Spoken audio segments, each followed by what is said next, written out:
कि हम लेक्चर को स्टार्ट करते हैं। इस वीक का पहला इंपॉर्टेंट क्वेश्चन आता है, प्रेस सूचना ब्यूरो के प्रधान महानिदेशक किसे नियुक्त किया गया है। तो प्रिंसिपल डायरेक्टर जनरल जो है पीआईबी का, वो नियुक्त किया गया है शेफाली बी चरण को। 1 अप्रैल 2024 को इन्होंने अपना पदभार जो है वो ग्रहण किया। शेफाली बी चरण की बात करें तो 1990 बैच की भारतीय सूचना सेवा की अधिकारी हैं। शेफाली बी चरण को मनीष देसाई के स्थान पर नियुक्त किया गया है। पीआईबी की हम बात कर रहे हैं, प्रेस इन्फॉर्मेशन ब्यूरो की। तो सूचना और प्रसारण मंत्रालय के तहत भारत सरकार की एक नोडल एजेंसी है, जिसका काम क्या होता है, सरकारी नीतियों, कार्यक्रमों, पहलों एवं उपलब्धियों पर प्रिंट एवं इलेक्ट्रॉनिक मीडिया को जानकारी जो है वो प्रसारित करने का। क्लियर। तो शेफाली बी शरण को प्रधान महानिदेशक नियुक्त किया गया। नेक्स्ट क्वेश्चन लेते हैं। हाल ही में चर्चा में आए खिलाड़ी अर्जुन एरिगेसी किस खेल से संबंधित हैं। बहुत ही इंपॉर्टेंट क्वेश्चन है। किस खेल से संबंधित है फ्रेंड्स? ये चेस से संबंधित है। इंटरनेशनल चेस फेडरेशन ने अप्रैल महीने की रैंकिंग जो है वो जारी करी है, जिसमें भारत के दिग्गज खिलाड़ी विश्वनाथ आनंद को पीछे करते हुए अर्जुन एरिगेसी जो है वो देश के नंबर 1 शतरंज खिलाड़ी जो है वो बन गए हैं। Arjun Erigaisi world chess ranking list में 90वें स्थान पर हैं। अगर हम वर्ल्ड चेस रैंकिंग की बात करें तो पुरुषों में पहले नंबर पर जो हैं वो कौन है? नॉर्वे के मैग्नस कार्लसन। वहीं महिलाओं में बात करें तो पहले नंबर पर हैं हाउ यीफेन। ध्यान रखिएगा इस चीज़ को। फ्रेंड्स, आगे बढ़ने से पहले आप सभी के लिए काफ़ी इंपॉर्टेंट अपडेट है। रेलवे एग्जाम 2024 के लिए टारगेट बैच जो है वो आ चुका है, स्टार्ट हो चुका है 5 अप्रैल से, जिसमें group D, NTPC, RPF constable, SI, इन सभी एग्जाम्स के लिए रेलवे का बैच जो है वो स्टार्ट हो चुका है। बहुत ही नॉमिनल चार्जेस पर ये बैच आपके लिए अवेलेबल है। 499 रुपीज़ में आप ये बैच ज्वाइन कर सकते हैं। आने वाले टाइम में हमको रेलवे के क्षेत्र में काफ़ी वैकेंसीज देखने को मिलेगी, तो उसको लेकर हमारी स्टडी जो है वो अभी से स्टार्ट होना चाहिए। उसी को ध्यान में रखते हुए फ्रेंड्स, ये बैच जो है टारगेट बैच आपके लिए प्लान किया है। ज़्यादा से ज़्यादा संख्या में आप इसको ज्वाइन कर सकते हैं। बहुत ही कम प्राइस पे है। लाइव क्लासेस के साथ में इसमें आपको मॉक टेस्ट भी देखने को मिलेंगे एंड प्रीवियस ईयर क्वेश्चंस पे भी हमने ज़्यादा फोकस किया है। तो अगर आप ये बैच ज्वाइन करना चाहते हैं तो डिस्क्रिप्शन बॉक्स में मैंने लिंक दे रखा है, वहाँ पर क्लिक कर आप ज्वाइन कर सकते हैं। चलिए वापस आते हैं हमारे लेक्चर पे। नेक्स्ट क्वेश्चन लेते हैं। किस राज्य के जापी, जो कि एक पारंपरिक शंकुआकार टोपी होती है, उसको जीआई टैग प्रदान किया गया है? तो फ्रेंड्स, हाल ही में अभी असम के 6 समुदायों के 12 से अधिक उत्पादकों को जीआई टैग जो है वो दिया गया है। जापी उनमें से एक हैं। ये एक असम की पारंपरिक शंकुआकार टोपी है। इसके अलावा असम बिहू ढोल को भी जीआई टैग जो है वो प्रदान किया गया है। ध्यान रखिएगा, किस राज्य से संबंधित है? असम से। अगला क्वेश्चन आता है, Forbes 38 annual world billionaires list 2024 के अनुसार दुनिया का सबसे अमीर व्यक्ति कौन है? बहुत ही इंपॉर्टेंट क्वेश्चन है। तो फ्रेंड्स, हाल ही में अभी एनुअल वर्ल्ड बिलियनर्स लिस्ट जो है वो जारी करी गई है। किसके द्वारा जारी की गई है? फोर्ब्स के द्वारा। फोर्ब्स की इस रिपोर्ट के अनुसार दुनिया में 77 कंट्री में 2781 अरबपति हैं। इन अरबपतियों की अगर संयुक्त संपत्ति मिला लें तो कितनी है? लगभग 14 ट्रिलियन डॉलर के आसपास हैं।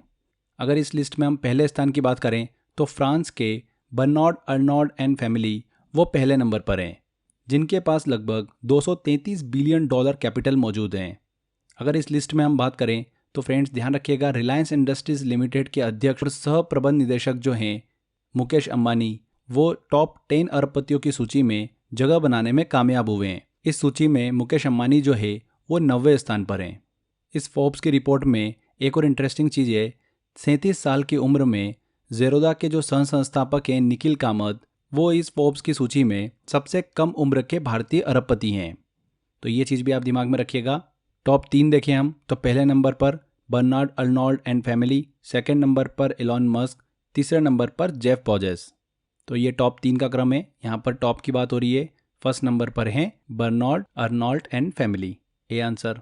राष्ट्रीय पुरुष खो खो चैंपियनशिप का खिताब किस राज्य ने जीता है? तो फ्रेंड्स, नई दिल्ली के इंदिरा गांधी इंडोर स्टेडियम में 56वें नेशनल खो खो चैंपियनशिप का आयोजन जो है वो किया गया।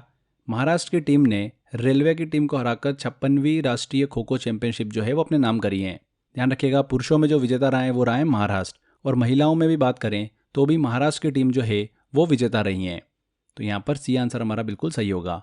भारतीय खो खो महासंघ की बात करें तो भारत में खो खो के लिए एक नेशनल गवर्निंग बॉडी है। वर्तमान में इसके अध्यक्ष कौन है? सुधांशु मित्तल हैं। अगला क्वेश्चन आता है, हाल ही में विश्व का पहला परमाणु ऊर्जा शिखर सम्मेलन कहाँ पर आयोजित किया गया? तो world's first nuclear energy summit जो है ये आयोजित किया गया फ्रेंड्स बेल्जियम में। ब्रुसेल्स बेल्जियम में विश्व का पहला परमाणु ऊर्जा शिखर सम्मेलन जो है वो आयोजित किया गया। इसका मुख्य उद्देश्य क्या है? परमाणु ऊर्जा के कार्यान्वयन में तेजी लाना, इंटरनेशनल एटॉमिक एनर्जी एजेंसी की बात करें तो ये परमाणु क्षेत्र में सहयोग के लिए एक अंतर्राष्ट्रीय केंद्र हैं। ये संयुक्त राष्ट्र की एक एजेंसी है और ये परमाणु प्रौद्योगिकियों के शांतिपूर्ण उपयोग को बढ़ावा देती हैं। इस संस्था का गठन कब हुआ था? जुलाई 1957 में इसका गठन हुआ था और इसका मुख्यालय कहाँ पर है? वियना, ऑस्ट्रिया में। नेक्स्ट क्वेश्चन की तरफ चलते हैं। 6th हॉकी इंडिया वार्षिक पुरस्कार में Balbir Singh senior award for male player of the year किसे दिया गया है? तो फ्रेंड्स, हाल ही में हॉकी इंडिया ने 6th हॉकी इंडिया वार्षिक पुरस्कारों की घोषणा करी है, जिसमें प्लेयर ऑफ द ईयर का अवार्ड जो है पुरुषों में वो दिया गया है हार्दिक सिंह को। किसे दिया गया है? हार्दिक सिंह। सी आंसर यहाँ पर सही होगा। वहीं अगर हम फ्रेंड्स वुमेन्स में बात करें कि प्लेयर ऑफ द ईयर का खिताब किसे दिया गया, तो सलीमा तेते को ये खिताब जो है वो दिया गया है। हॉकी इंडिया वार्षिक पुरस्कार की बात कर रहे हैं हम, तो हॉकी इंडिया द्वारा सर्वश्रेष्ठ प्रदर्शन करने वाले भारतीय हॉकी खिलाड़ियों को ये प्रदान किया जाता है। सबसे पहले ये 2015 में देखिए दिया गया था। भारत में हॉकी खेल की सर्वोच्च संस्था है हॉकी इंडिया, जिसकी स्थापना कब हुई है? 2009 में हुई है। वर्तमान में इसके अध्यक्ष कौन है? दिलीप कुमार तिर्की हैं। ठीक है, चलिए आगे बढ़ते हैं, अगला क्वेश्चन लेते हैं। 1 अप्रैल 2024 को भारतीय रिजर्व बैंक का 90वां स्थापना दिवस मनाया गया। भारतीय रिजर्व बैंक की स्थापना किस कमीशन की अनुशंसा पर की गई थी? तो किस कमीशन के रिकमेंडेशन पर रिजर्व बैंक ऑफ इंडिया की स्थापना की गई थी friends? Hilton young commission. A answer यहाँ पर सही होगा। 1 अप्रैल 2024 को आरबीआई का 90वां स्थापना दिवस जो है वो मनाया गया। आरबीआई की स्थापना जो है 1 अप्रैल 1935 को हिल्टन यंग कमीशन की सिफारिश पर की गई थी। आरबीआई जो है ये भारत का एक केंद्रीय बैंक है, जिसका मुख्यालय कहाँ पर है? मुंबई में है। और इसका राष्ट्रीयकरण कब हुआ था आरबीआई का? 1949 में हुआ था। यहाँ पर इन्फॉर्मेशन दिमाग में रखिएगा कि आरबीआई की अगर हम पहले गवर्नर की बात करें तो वो कौन थे? सर ऑसबोर्न स्मिथ थे। वहीं अगर पहले भारतीय गवर्नर की बात करें तो सीडी देशमुख थे। क्लियर? वर्तमान में कौन है आरबीआई के गवर्नर? शक्तिकांत दास हैं। इसी में एक इन्फॉर्मेशन और कवर होती है कि 1 अप्रैल को फ्रेंड्स सीबीआई का भी स्थापना दिवस मनाया जाता है, सेंट्रल ब्यूरो ऑफ इन्वेस्टिगेशन का। और सीबीआई की स्थापना कब हुई थी? 1963 में हुई थी। वर्तमान प्रमुख कौन है सीबीआई के? प्रवीण सूद हैं। सीबीआई जो है भारत सरकार की एक प्रमुख जांच एजेंसी है। तो ये चीज़ भी आप दिमाग में रखिएगा। आगे बढ़ते हैं फ्रेंड्स। पेरिस ओलंपिक के लिए क्वालिफाई करने वाली एकमात्र भारतीय भारोत्तोलक मतलब इंडियन वेट लिफ्टर जो है वो कौन है? तो फ्रेंड्स कौन है? मीराबाई चानू। पिछली बार इन्होंने टोक्यो ओलंपिक 2020 में रजत पदक जो है वो अपने नाम किया था। हाल ही में थाईलैंड के फुकेत में देखिए आयोजित IWF वर्ल्ड कप 2024 में ग्रुप बी में ये तीसरे स्थान पर रही है। उसके बाद इन्हें पेरिस ओलंपिक 2024 के लिए कोटा जो है वो हासिल हुआ है और भारत की तरफ से पेरिस ओलंपिक के लिए क्वालिफाई करने वाली एकमात्र भारतीय भारोत्तोलक बनी है मीराबाई चानू। किस राज्य से आती है ये? मणिपुर राज्य से आती है। 2018 में इन्हें मेजर ध्यानचंद खेल रत्न पुरस्कार से भी सम्मानित किया चुका है। ये चीज़ भी आप दिमाग में रखिएगा। अच्छा, यहाँ पर एक चीज़ और है, अगर हम बात करें कि ओलंपिक में वेट लिफ्टिंग में सबसे पहला मेडल जो है वो किसने जीता था, तो वो जीता था कर्णम मल्लेश्वरी ने। कहाँ से पदक जीता था इन्होंने? सिडनी ओलंपिक 2000 में। तो ये फर्स्ट पर्सन है जिन्होंने वेट लिफ्टिंग में ओलंपिक मेडल जो है वो अपने नाम किया था, कर्णम मल्लेश्वरी। और मीराबाई चानू जो है ये वेट लिफ्टिंग में पदक जीतने वाली दूसरी भारतीय हैं। क्लियर? चलिए आगे बढ़ते हैं, अगला क्वेश्चन देखते हैं हमारा। हाल ही में किस राज्य में परमवीर चक्र उद्यान का उद्घाटन किया गया? तो कहाँ पर किया गया फ्रेंड्स? तमिलनाडु में। तमिलनाडु के राज्यपाल RN रवि ने तमिलनाडु राज्य में परमवीर चक्र उद्यान का उद्घाटन किया है। इस उद्यान में स्पेशल ये चीज़ है कि यहाँ पर 21 परमवीर चक्र विजेताओं की मूर्ति जो है वो स्थापित की गई है। परमवीर चक्र जो है ये भारत का सर्वोच्च सैन्य सम्मान है जो युद्ध के दौरान वीरता के विशिष्ट कार्य प्रदर्शित करने के लिए दिया जाता है। कहाँ पर देखिए इसका उद्घाटन किया गया? परमवीर चक्र उद्यान का तमिलनाडु में किया गया। अब्देल फतह अल सीसी ने कौन सी बार मिस्र के राष्ट्रपति पद की शपथ ली है? तो इजिप्ट के राष्ट्रपति पद की शपथ ली है इन्होंने तीसरी बार, 3rd टाइम। सी आंसर यहाँ पर सही होगा। पिछले साल दिसंबर 2023 में इन्होंने 90% मतों के साथ राष्ट्रपति चुनाव जो है वो जीता था। इजिप्ट के राष्ट्रपति के रूप में इनका कार्यकाल जो है 2030 तक चलेगा। अब्देल फतह अल सीसी की बात करें तो पहली बार ये 2014 में मिस्र मतलब इजिप्ट के राष्ट्रपति बने थे। इजिप्ट जो है ये एक अरब गणराज्य देश है जिसका अधिकांश भाग जो आता है वो उत्तरी अफ्रीका में आता है। इजिप्ट की राजधानी क्या है? काहिरा है। नेक्स्ट क्वेश्चन लेते हैं। 3 अप्रैल को पूर्व प्रधानमंत्री मनमोहन सिंह राज्यसभा से रिटायर हुए। निम्नलिखित में से कौन सी बुक डॉक्टर मनमोहन सिंह की आत्मकथा है? तो हाल ही में देश के पूर्व प्रधानमंत्री मनमोहन सिंह जो है वो राज्यसभा से रिटायर हो गए हैं। 33 साल तक ये राज्यसभा के सदस्य रहे थे। मनमोहन सिंह की बात कर रहे हैं, भारत के 13वें प्रधानमंत्री रहे, भारत के वित्त मंत्री भी रहे और आरबीआई के 15वें गवर्नर के रूप में भी इन्होंने कार्य कर रखा है। अगर हम इनकी ऑटोबायोग्राफी की बात करें तो वो है चेंजिंग इंडिया। ये काफ़ी इंपॉर्टेंट है, इस चीज़ को ध्यान रखिएगा। चेंजिंग इंडिया जो है ये मनमोहन सिंह की आत्मकथा है। C answer. विश्व के सबसे बुजुर्ग व्यक्ति जुआन विसेंट पेरेज मोरा का 114 वर्ष की आयु में निधन हो गया। जुआन विसेंट पेरेज किस देश से संबंधित थे? देखिए, जितने भी बुजुर्ग व्यक्ति का नाम आता है तो जापान हमारे दिमाग में आ जाता है, बट ये जापान के नहीं है, ये हैं वेनेजुएला के। दुनिया के सबसे बुजुर्ग व्यक्ति जुआन विसेंट पेरेज का 114 साल की उम्र में निधन हो गया। किस देश से संबंध रखते हैं ये? वेनेजुएला से। फरवरी 2022 में Guinness book of world record ने इन्हें सबसे बुजुर्ग व्यक्ति के रूप में नामित किया था। इनसे पहले देखिए, पिछले साल मार्च में दुनिया की सबसे उम्रदराज महिला जोहान माजीबुको का, जो कि साउथ अफ्रीका से आती है, 128 साल की उम्र में निधन हुआ था। तो ध्यान रखिएगा, जुआन विसेंट जो है ये किस देश से संबंधित है? वेनेजुएला। नेक्स्ट क्वेश्चन की तरफ चलते हैं। वैज्ञानिकों ने किस ग्रह के चंद्रमा मतलब उपग्रह कैलिसिटो पर ओजोन के प्रमाण खोजे हैं? तो हाल ही में फ्रेंड्स, जो जुपिटर है बृहस्पति, उसके चंद्रमा मतलब उसके उपग्रह कैलिसिटो पर ओजोन गैस की खोज की गई है। ये खोज जो है भारतीय भौतिक अनुसंधान प्रयोगशाला अहमदाबाद के परमाणु और ऑप्टिकल भौतिकी प्रभाग के आर रामचंद्रन और उनकी टीम के द्वारा की गई हैं। ओजोन गैस की बात कर रहे हैं हम, तो ये एक वायुमंडलीय गैस है जिसका फॉर्मूला क्या होता है? O3 होता है। ऑक्सीजन के 3 परमाणुओं से मिलकर बनी होती हैं। इसका रंग जो होता है वो हल्का नीला होता है। ओजोन जो होती है ये वायुमंडल की ऊपरी परत समताप मंडल में पाई जाती हैं और ये सूर्य से आने वाली हानिकारक पराबैंगनी किरणों को रोकती हैं। यहाँ पर हम कैलिस्टो मून की बात कर रहे हैं, तो ये बृहस्पति का दूसरा और सौरमंडल का तीसरा सबसे बड़ा चंद्रमा है। बृहस्पति का सबसे बड़ा चंद्रमा कौन सा है?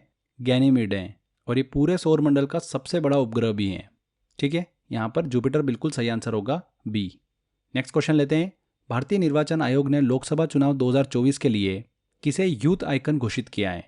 तो फ्रेंड्स, हाल ही में इलेक्शन कमीशन ने आयुष्मान खुराना को लोकसभा चुनाव 2024 के लिए यूथ आइकन के रूप में घोषित किया है। यूथ आइकन बनाने का उद्देश्य क्या है? युवाओं को चुनाव में भाग लेने के लिए मोटिवेट करना।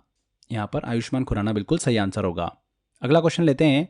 1 अप्रैल को किस राज्य का स्थापना दिवस मनाया जाता है? 1 अप्रैल को हर साल ओडिशा राज्य जो है वो अपना स्थापना दिवस मनाता है। इसे उत्कल दिवस के रूप में भी जाना जाता है। 1 अप्रैल 1936 को बिहार और बंगाल से अलग होकर ओडिशा जो है वो एक राज्य बना था। ओडिशा का देखिए पहला नाम जो था वो उड़ीसा था। फिर उड़ीसा नाम परिवर्तन अधिनियम 2011 के द्वारा 2011 में इसका नाम जो है वो उड़ीसा कर दिया गया। ठीक है, तो ध्यान रखिएगा, 1 अप्रैल को उत्कल दिवस मनाया जाता है। ओडिशा राज्य जो है वो अपना स्थापना दिवस मनाता है। सी आंसर बिल्कुल सही होगा। चर्चित अशदोद बंदरगाह किस देश में स्थित है? बहुत इंपॉर्टेंट है, हाल ही के दिनों में देखिए चर्चा में रहा, क्योंकि इजराइल के सुरक्षा मंत्रिमंडल ने गाजा तक अधिक सहायता पहुंचाने के लिए इजराइल के अशदोद बंदरगाह के उपयोग के लिए मंजूरी दे दी है। अक्टूबर 2023 को फिलिस्तीनी हमास गुट के आतंकी हमले के बाद इस बंदरगाह को बंद कर दिया गया था। हाल ही के दिनों में इस बंदरगाह को फिर से शुरू किया गया, इसीलिए अशदोद बंदरगाह जो है वो चर्चा में है। किस देश में स्थित है ये जरूर ध्यान रखिएगा, इजराइल में स्थित है। 1965 में सबसे पहले देखिए अशदोद बंदरगाह को खोला गया था। अशदोद बंदरगाह की बात करें तो इजराइल का सबसे बड़ा बंदरगाह है। ये भूमध्य सागरीय तट पर स्थित है। पिछले साल इस हमले के दौरान जो भारतीय लोग इजराइल में फंस गए थे उनको भारत में लाने के लिए भारत सरकार द्वारा एक ऑपरेशन चलाया गया था। उस ऑपरेशन का नाम क्या था? ऑपरेशन अजय था। ये चीज़ आप दिमाग में रखिएगा। नेक्स्ट क्वेश्चन की तरफ चलते हैं। खबरों में रही मुश्क बुद्जी किस्म निम्न में से किसकी एक किस्म है? तो मुश्क बुद्जी किस्म जो है ये एक चावल की किस्म है। हाल ही में एक अध्ययन में पता चला है कि चावल की किस्म जो है मुश्क बुद्जी, इसमें एक खास तरीके की सुगंध जो है वो देखने को मिलती है और इसका मूल कारण जो है वो इसकी ऊंचाई पर खेती करना और तापमान को बताया गया है। मुश्क बुद्जी चावल की बात करें तो ये एक स्वदेशी चावल की किस्म है। कश्मीर हिमालय क्षेत्र में इसे उगाया जाता है और ये अपनी सुगंध और स्वाद के लिए जानी जाती हैं। 2023 में जम्मू कश्मीर के अनंतनाग जिले के मुश्क बुद्जी चावल को GI टैग जो है वो प्रदान किया गया था। हाल ही में इस चावल पर एक रिसर्च भी की गई अभी, उसी रिसर्च के कारण ये चावल जो है सुर्खियों में था। ध्यान रखिएगा, मुश्क बुद्जी किस्म जो है ये किसकी एक किस्म है? चावल की किस्म है। नेक्स्ट क्वेश्चन लेते हैं। हाल ही में Rukmini Devi Arundel arts revivalist and institution builders नामक पुस्तक प्रकाशित हुई। रुक्मणी देवी अरुंडेल किस नृत्य से संबंधित हैं? तो friends, Rukmini Devi Arundel arts revivalist and institution builders नामक एक पुस्तक जो है वो प्रकाशित हुई। किसके द्वारा ये पुस्तक लिखी गई है? VR देविका के द्वारा ये पुस्तक जो है वो लिखी गई है। ये चीज़ जरूर ध्यान रखिएगा। रुक्मिणी देवी अरुंडेल की बात करें, भरतनाट्यम नृत्य से संबंधित हैं। किस नृत्य से? भरतनाट्यम। भरतनाट्यम जो है ये तमिलनाडु का एक शास्त्रीय नृत्य है। रुक्मिणी देवी अरुंडेल जो है ये भारतीय इतिहास की पहली महिला थी जिन्हें भारत की संसद के ऊपरी सदन राज्यसभा के सदस्य के रूप में नामित किया गया था। नेक्स्ट क्वेश्चन लेते हैं। विश्व बैंक के अनुसार वर्ष 2024 में भारत की अर्थव्यवस्था कितने प्रतिशत की दर से बढ़ने का अनुमान है? तो फ्रेंड्स, विश्व बैंक ने भारत की अर्थव्यवस्था के संदर्भ में हाल ही में देखिए अपना अनुमानी आंकड़ा जो है वो फिर से रिवाइज किया है। भारत की अर्थव्यवस्था को उन्होंने 1.2% से बढ़ाया है।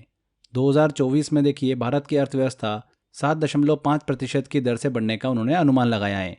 FY24 वृद्धि के लिए विश्व बैंक का जो पिछला अनुमान था वो 6.3% था, उसको उन्होंने देखिए रिवाइज करके 7.5% कर दिया है। विश्व बैंक ने रिपोर्ट में ये भी बताया है कि अगले 2 वर्षों में दुनिया में सबसे तेज विकास जो है वो दक्षिण एशियाई क्षेत्रों में देखने को मिलेगा और साल 2025 में दक्षिणी एशियाई देशों की कुल विकास दर जो है वो 6.1% रहने का अनुमान लगाया है। ध्यान रखिएगा, यहाँ पर 7.5 बी आंसर बिल्कुल सही होगा। अगला क्वेश्चन आता है, राष्ट्रपति द्रौपदी मुर्मू ने IIT बॉम्बे में कार्टी सेल थेरेपी की शुरुआत की। कार्टी सेल थेरेपी किस बीमारी से संबंधित है? तो हाल ही में फ्रेंड्स राष्ट्रपति द्रौपदी मुर्मू ने भारतीय प्रौद्योगिकी संस्थान IIT बॉम्बे में कैंसर के लिए विकसित कार्टी सेल थेरेपी की शुरुआत करी है। कार्टी सेल थेरेपी जो है कैंसर के लिए विकसित की गई भारत की पहली घरेलू जीन थेरेपी है। कार्टी सेल थेरेपी की बात करें तो एक प्रकार का कैंसर इम्यूनोथेरेपी उपचार है जो कि T कोशिका नामक प्रतिरक्षा कोशिकाओं का उपयोग करता है। ध्यान रखिएगा, कार्टी सेल थेरेपी जो है किस बीमारी से संबंधित है? कैंसर से संबंधित है। हाल ही में राष्ट्रपति द्रौपदी मुर्मू ने इस थेरेपी की शुरुआत करी है। अगला क्वेश्चन आता है, हर साल राष्ट्रीय समुद्री दिवस कब मनाया जाता है? तो नेशनल मैरीटाइम डे जो है यह हर साल मनाया जाता है 5 अप्रैल को। 2024 में इस दिवस की थीम क्या थी?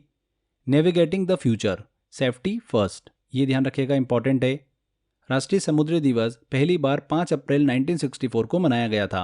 इसका उद्देश्य क्या है? समुद्री जागरूकता फैलाना, देश की आर्थिक वृद्धि और विकास को बढ़ावा देना, भारत के समुद्री क्षेत्र के प्रयासों और योगदानों को सम्मान करना। 5 अप्रैल को मनाया जाता है नेशनल मैरीटाइम डे, राष्ट्रीय समुद्री दिवस। लास्ट क्वेश्चन आता है, स्वीप किससे संबंधित हैं?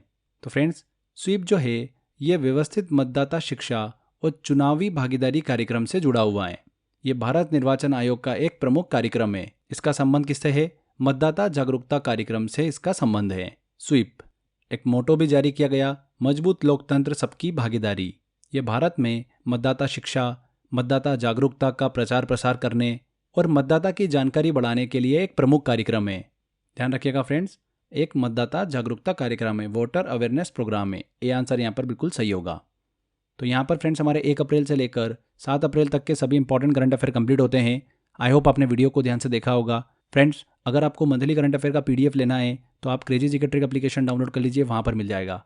इसी के साथ साथ क्रेजी जीके ट्रिक की करंट अफेयर की बुक शंखनाथ को भी आप ऑर्डर कर सकते हैं। हिंदी और इंग्लिश दोनों मीडियम में ये बुक अवेलेबल है। अमेजॉन से आप ऑर्डर कर सकते हैं, लिंक मैंने डिस्क्रिप्शन बॉक्स में दे रखा है। तो आज के बाद इस वीडियो में इतना ही था। आई होप आपको वीडियो अच्छा लगा होगा। वीडियो अच्छा लगा है तो वीडियो को लाइक कर दीजिए, शेयर कर दीजिए और कमेंट करके जरूर बताइएगा कि वीडियो कैसा लगा। अगर आपने अभी तक चैनल को सब्सक्राइब नहीं करा है तो सब्सक्राइब भी कर लीजिए। मिलते हैं फ्रेंड्स अगले वीडियो में। Till then, bye bye.